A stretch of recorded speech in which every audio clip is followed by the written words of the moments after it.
Hello, and welcome to this course on cold calling. In this course, we're going to cover how to increase your sales by picking up the phone. This course is divided into 3 modules. Module 1 covers researching companies and decision makers. Module 2 teaches you some vital call scripting strategies.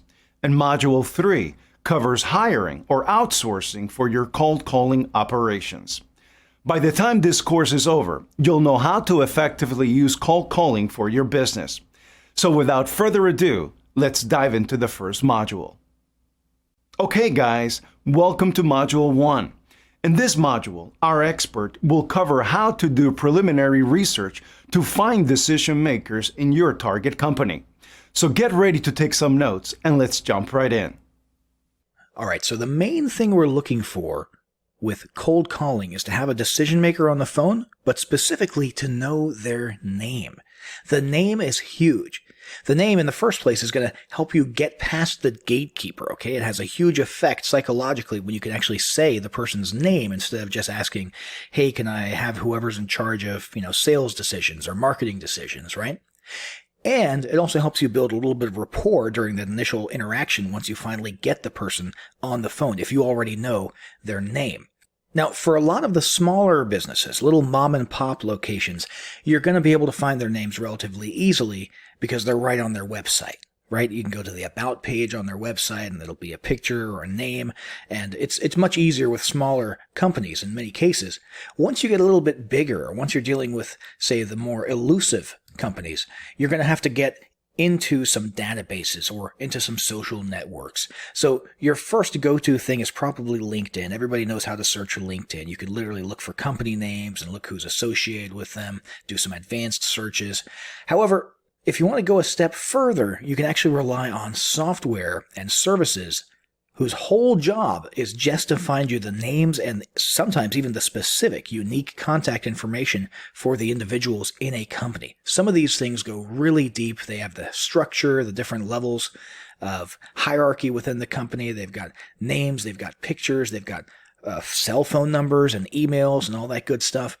And one that we can have a look at first here is salesgenie. Now, salesgenie has a huge database, as you can see, 25 million plus businesses.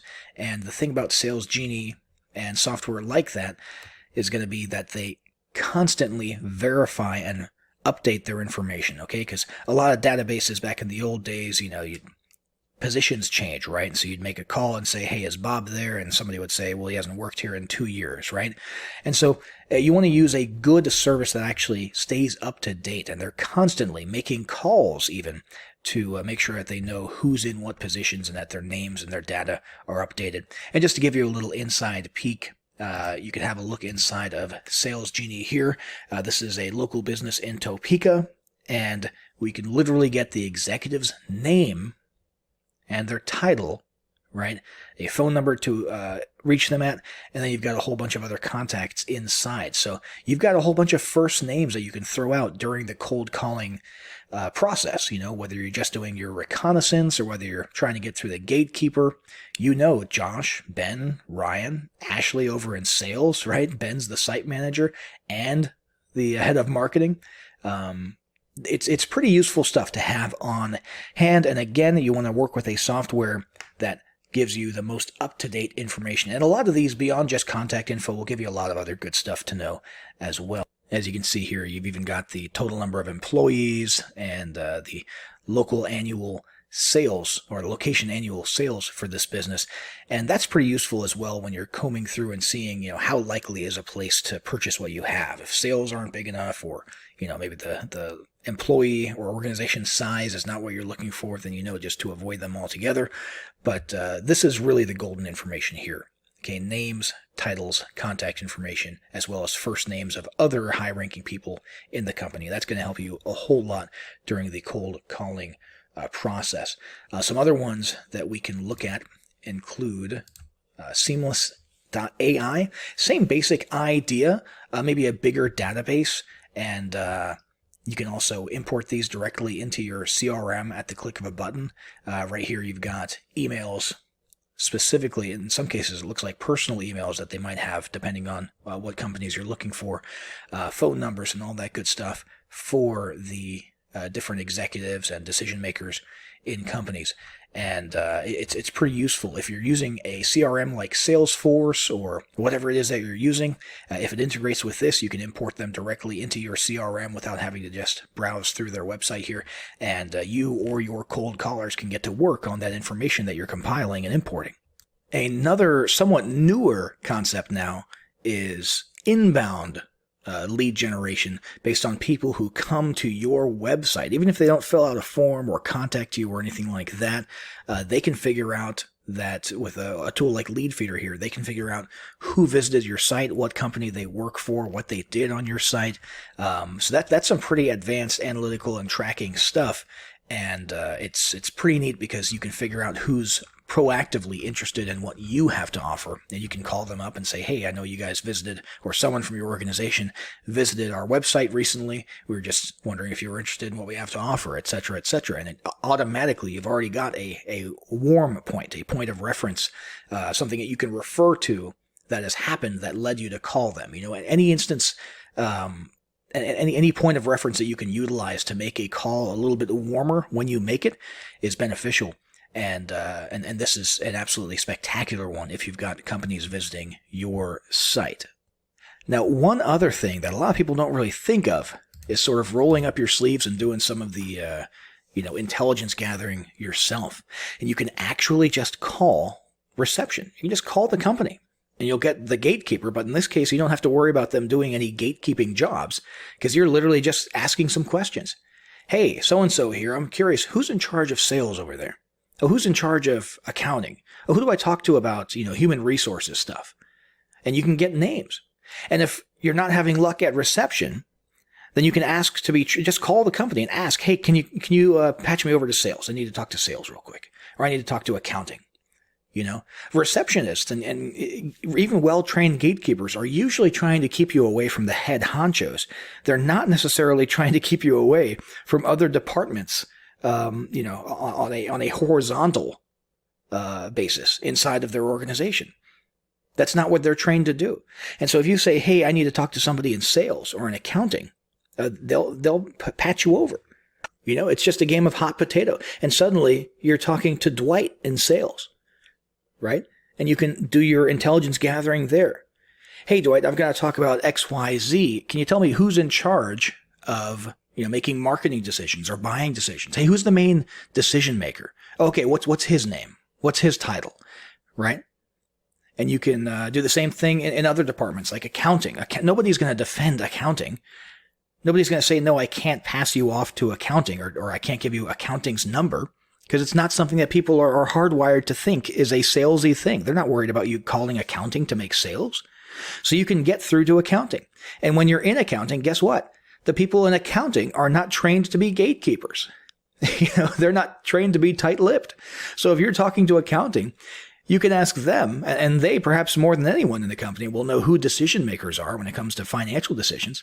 And you can ask, hey, who's in charge of your HR decisions? Hey, who's in charge of things like leadership training? Who's the head honcho who would approve something like that? What's their name? Oh, what's their title? Oh, do you have a phone number for them? Oh, can you transfer me to them? Now, it might be a little bit less likely that they'll transfer you on the spot, but it's worth asking because guess what? They're going to be more likely to than a gatekeeper in many cases because, again, if you're working in accounting, if you're an accountant, you haven't been trained to screen calls. So it's a way to get through, and we'll talk about that. We'll reiterate that in the next lesson. But for now, I'm talking purely using this as an intelligence gathering tool, okay, to figure out the names of the people in the organization, okay? Just sort of go around, the carousel, for lack of a better term, and get as much information as you can from each person there, to build that database of intelligence that you have, the names of the people and the positions that they're in. And that'll come in handy when it comes time to actually make the cold calls. Now, once you make the cold calls, once you know who you're trying to get a hold of, what their name is, who you're talking to, what do you actually say to them, especially in those first opening seconds? That's what we're going to talk about in the next module. Hi, Abraham Coutier here and a warm welcome to my channel. I value your precious time, and my wish for you is that you have found something of real value in this video that will help you to close more leads and to scale your business beyond your dreams. If you have found value in this video, make sure to like, subscribe, and turn on the notification. We will upload one module every week. I quickly want to introduce you to a brand new way to hack your social media profiles to generate unlimited free traffic for your business. It doesn't require any special skills, and it doesn't involve running complicated ads. In fact, what I'm about to show you is probably the easiest, fastest, and most beginner-friendly way to grow your business with social media today. And I'm willing to bet you didn't even know it existed. The hidden traffic on Facebook. Have you ever been scrolling around on Facebook when a post, like, or comment catches your eye, and then for whatever reason you decide to click to view that person's profile page? If you've done that before, you're not alone. I do this all the time. I'll see a post or comment or like that catches my eye, and I can't help but click to their profile page to see who that person is and what they're about. Let's be honest, we all nosy on social media. Have you ever wondered how often this is happening to you? How many people are clicking to view your profile daily? Let's do an experiment where we treat your Facebook profile like a landing page. We'll add buttons, links, and call to actions to your products and services in all the right places, and watch the magic happen. It will shock you how quickly you get results. You'll immediately tap into a consistent stream of free leads for your business just by making a few simple tweaks to your Facebook profile. And if your profile isn't set up and optimized to capture those potential customers, you're missing out big time. In this blueprint, I'm going to show you how to completely transform your Facebook profile into a lead machine that brings you new customers 24/7. The link will be in the description below this video. I hope I will see you on the other side. Take care, take action, goodbye.